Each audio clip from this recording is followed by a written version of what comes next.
मैं भी आपकी तरह देशभक्त हूँ, इस पर कभी शक मत करिएगा, क्योंकि मैं आपकी तरह एक भोला भाला इंसान हूँ, हनुमान जी नहीं कि सीना फाड़ करके देशभक्ति साबित कर सकूँ।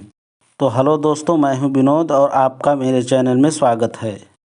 अनुच्छेद 19 से हमें बोलने की स्वतंत्रता देता है, आपको भी। हाँ, आपको भी। आप भी बोल सकते हैं, लेकिन ध्यान रहे किसी की भावनाओं को हर्ट न हो। महात्मा गांधी ने कहा था, अगर हमें गलतियां करने की स्वतंत्रता नहीं है तो सही मायने में हम स्वतंत्र नहीं हैं। ये अजीब बात है कि 26 जनवरी को गणतंत्र दिवस का पर्व बड़े जोश से मनाते हैं। ऐसा लगता है कि देश के लिए अगले दिन बॉर्डर पर जान देने वाले हैं। इस समय हमारे देश के वीर सपूतों की कहानियां सुनकर व उनके संघर्ष को जानकर देश के सबसे बड़े राष्ट्रभक्त का जो भाव है वो महसूस करते हैं। लेकिन अगले दिन जिस तरह से एक शराबी को कुछ याद नहीं रहता, उसी तरह से हमारे अंदर का देशभक्ति का भूत पूरी तरह से उतर चुका होता है। झंडे कूड़ेदान में जगह जगह पर फेंका मिलता है।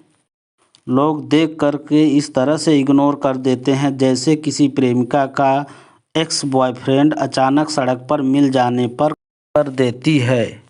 भला हो उन महान लोगों के जिनके मन में राष्ट्रीय पर्व के लिए विचार आया, वरना हमारे देश के लोगों के पास समय नहीं होता है। देश में बेरोजगार लड़के भले ही घंटों समय मोबाइल पर बिता दें, ये उनकी अपनी रोजगार है। देश की राजनीति इस तरह से गंदी हो चुकी है कि नेता व सरकार खुद रोजगार देना नहीं चाहते। उनकी भी अपनी मजबूरी है। अगर देश का युवा नौकरी करेगा तो नेताजी के बड़े बड़े रैली में कौन जाएगा? घंटों मोबाइल पर उनकी बयानबाजी को कौन देखेगा? कौन उनकी पार्टी को सपोर्ट करेगा? यदि युवा रोजगार पा जाएगा तो 500 में सड़कों पर दंगे कौन करेगा? खैर छोड़ो, हम भी कभी कभी विचारों की पटरी से उतर जाते हैं, फिर हनुमान की तरह याद दिलाना पड़ता है। तो बात हो रही थी गणतंत्र के बारे में। आपको पता है कि आज 26 जनवरी 2024 है। यह देश का 75वां गणतंत्र दिवस मनाया जा रहा है। मैं आपको कुछ इतिहास की जानकारी बताता चलूं। कैबिनेट मिशन के आधार पर भारतीय संविधान का निर्माण करने वाले संविधान सभा का गठन जुलाई 1946 ईस्वी में किया गया। इनमें कुल 389 सदस्य थे, जिनमें 292 ब्रिटिश प्रांतों के प्रतिनिधित्व, 4 चीफ कमिश्नर क्षेत्रों के प्रतिनिधित्व एवं 93 देशी रियासतों के प्रतिनिधित्व थे। मिशन योजना के अनुसार चुनाव हुआ। कुल 389 सदस्यों में से प्रांतों के लिए निर्धारित 296 सदस्यों के लिए चुनाव हुए। इनमें कांग्रेस 208, मुस्लिम लीग 73 व 15 अन्य दलों को प्राप्त हुआ। 9 दिसंबर 1946 को संविधान सभा की प्रथम बैठक नई दिल्ली की स्थित काउंसिल चैम्बर के पुस्तकालय में हुई। सच्चिदानंद सिन्हा को अस्थायी सदस्य चुना गया। मुस्लिम लीग ने इस सभा का बहिष्कार किया और पाकिस्तान के लिए एक अलग संविधान सभा की मांग की। संविधान सभा में ब्रिटिश प्रांतों के 296 प्रतिनिधियों का विभाजन सांप्रदायिक आधार पर किया गया। 213 सामान्य वर्ग के लिए, 79 मुसलमान के लिए व 4 सिख के लिए बांटा गया। संविधान सभा में महिलाओं की संख्या 12 थी। 11 दिसंबर 1946 ईस्वी को डॉक्टर राजेंद्र प्रसाद को स्थायी अध्यक्ष चुना गया।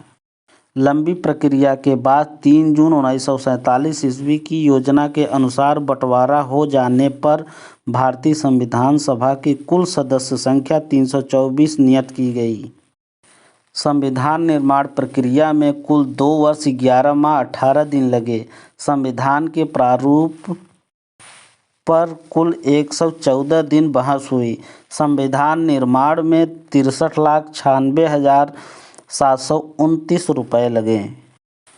26 नवंबर 1949 ईस्वी को संविधान सभा द्वारा पारित किया गया। तब इनमें कुल 22 भाग, 395 अनुच्छेद और 8 अनुसूचियां थीं। 24 जनवरी 1950 को संविधान सभा की अंतिम बैठक हुई और राजेंद्र प्रसाद को प्रथम राष्ट्रपति चुना गया। राष्ट्रीय प्रतीक अशोक स्तंभ को भारत सरकार ने 26 जनवरी 1950 को अपनाया था। उसके नीचे लिखा सत्यमेव जयते देवनागरी लिपि में है। नीला राष्ट्रीय प्रतीक भारत में मंत्रियों के लिए प्रयोग में लाया जाता है। लाल रंग राज्यसभा के पद के लिए और हरा लोकसभा के सदस्यों के लिए प्रयोग किया जाता है। राष्ट्रीय ध्वज तिरंगा है और इसकी लंबाई चौड़ाई का अनुपात 3:2 होता है। इसे 22 जुलाई 1947 को अपनाया गया था। राष्ट्रगान को 24 जनवरी 1950 को स्वीकार किया गया था। इसे गाने में 52 सेकंड लगते हैं। यदि आप संक्षिप्त में गाना चाहते हैं तो 20 सेकंड में भी गा सकते हैं। यह सबसे पहले 27 दिसंबर 1911 में कोलकाता अधिवेशन में गाया गया था। इस गाने की धुन कैप्टन राम सिंह ने दिया था। अब राष्ट्रगीत 26 जनवरी 1950 ईस्वी को स्वीकार किया गया, जो बंकिम चंद्र चटर्जी ने लिखा था, जो आनंद मठ में मिलता है। इसको गाने के लिए 1 मिनट 5 सेकंड का समय लगता है। तो ये रही कुछ इतिहास की बातें। हाँ, मुझे पता है कि आप अपने मन में गालियाँ दे रहे होंगे, लेकिन ये ज़रूरी था, इसलिए मोटा मोटा कुछ जानकारी दे दिया ताकि आप अपने बच्चों और नाती पोतों को बता सको, नहीं तो पूछने पर अपना मुंह छिपाते फिरोगे। जिस तरह से किसी विशेष पार्टी के भक्त बनने के लिए टेस्ट देना पड़ता है, उसी तरह आप देश से कितना प्रेम करते हैं इस को साबित करना पड़ेगा। इसके लिए थोड़ा इतिहास पता होना चाहिए, नहीं तो कोई विशेष वाला आएगा हर बात पर गणतंत्र का मतलब भगवान श्री राम के जयकारे से आपको चुप कराकर चला जाएगा और नहीं माने तो गाल लाल भी हो सकती है। माहौल देखकर के अपने विचारों को साझा रखिए। भीड़ ज़्यादा होने पर वहाँ सवाल जवाब करने से बचें। आखिर आप सोच रहे हैं कि भाई तू चाहता क्या है, तो मैं चाहता हूँ कि आपसे झंडे का अपमान न हो, इसलिए झंडे का सदुपयोग करें। ज़्यादा झंडे खरीदकर इधर उधर फेंकने के बजाय इससे बचें। झंडे के अपमान से बचें। आपको वीडियो कैसा लगा आप ज़रूर बताइए, हमें अच्छा लगेगा। मिलते हैं अगले वीडियो में। जय हिंद, वंदे मातरम।